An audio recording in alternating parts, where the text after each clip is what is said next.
ఈనాటి కార్యక్రమానికి అధ్యక్షత వహిస్తున్నటువంటి మిత్రులు ఐటి వెంకన్న గౌడ్ గారు, అదేవిధంగా ఈ రోజు ఈ కార్యక్రమాన్ని బీసీ ఇంటలెక్చువల్ ఫోరం అదేవిధంగా బీసీ పొలిటికల్ ఫ్రంట్ సంయుక్తంగా నిర్వహిస్తుంది.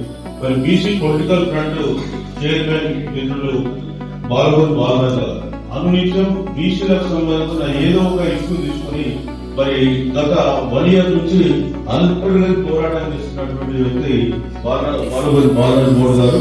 మరి వారికి సందర్భంగా ప్రత్యేకంగా నా యొక్క నమస్కారాలు.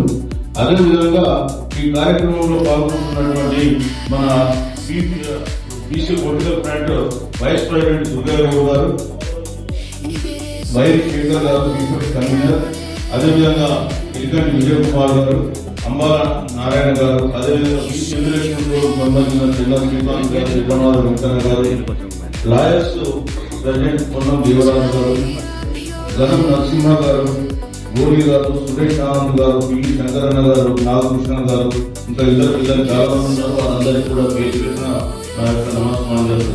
ముఖ్యంగా ఈ రోజు 2 అంశాలపైన సమావేశం నిర్వహిస్తున్నాం, ప్రెస్ మీట్ నిర్వహిస్తున్నాం, మీడియా సమావేశం నిర్వహిస్తున్నాం.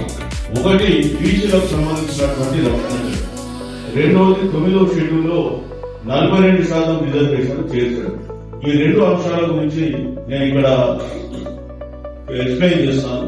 మొట్టమొదట బీసీ రక్షణ చట్టం ఎందుకు అవసరం ఇప్పుడు తెలంగాణలో అంటే, తెలంగాణలో ఉన్నటువంటి బీసీలు 2014 సమగ్ర కుటుంబ సర్వే ప్రకారం 61%. మన రాష్ట్ర ప్రభుత్వం చేసినటువంటి సర్వే ప్రకారం 56.33. ఈ రోజు కాదు ఈ శాతం. మొట్టమొదట కాకా కాలేకర్ కమిషన్ కూడా చేసినటువంటి రిపోర్ట్ లో కూడా చూస్తే భారతదేశంలో అత్యధికంగా బీసీలు ఉన్నటువంటి రాష్ట్రం తెలంగాణ. ఇవాళ తెలంగాణ రాష్ట్రంలో బీసీలు ఇంత పెద్ద ఎత్తున ఉంది. ఏ రంగంలో కూడా వాళ్ళకు ప్రాతినిధ్యం పెరుగుతుంది. తెలంగాణలో అనేకమైన ఉద్యమాలు జరిగి బీసీలు ప్రాణాలు అర్పించారు, కానీ వాళ్ళ ప్రాతినిధ్యం ఎందులో కూడా కనిపిస్తుంది. ఇవాళ తెలంగాణలో భారత రాజ్యాంగం ఇచ్చినటువంటి రాజ్యాంగపరమైన హక్కులు సాంఘికంగా, ఆర్థికంగా, రాజకీయంగా అన్ని రంగాల్లో అణిచివేయబడినటువంటి వర్గం బీసీ వర్గం. వాళ్ళ రాజ్యాంగ ఆత్మ కూడా గుర్తిస్తుంది. అయ్యో నేను ఇంత హక్కులుగా కల్పిస్తే ఈ హక్కుల్ని మీరు గుర్తిస్తున్నారు అని చెప్పి మీరు కొద్దిగా లోపలికి వచ్చేస్తే రాజ్యాంగపరమైన హక్కులు మనం చూస్తే వాళ్ళ రాజ్యాంగం ఏం చెప్తుంది? జస్టిస్, న్యాయం, సోషల్, ఎకనామిక్, పొలిటికల్ అంటుంది.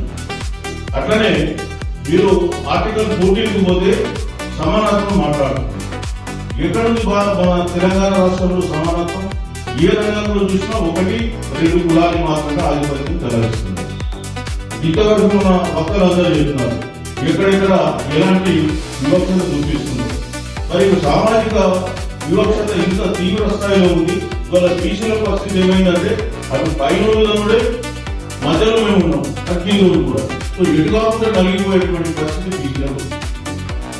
ఇవాళ బీసీలకు సంబంధించినటువంటి వృత్తులను పూలనాడుతూ మాట్లాడడం మనం చాలా దగ్గర చూస్తూ ఉన్నాం.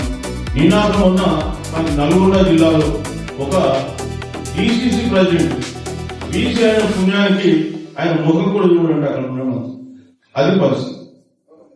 ఇకపోతే ఒకతని బీజేపీ ఆఫీస్ నుండి కొట్టారు, అదేవిధంగా దాడి చేశారు ఆయన మీద.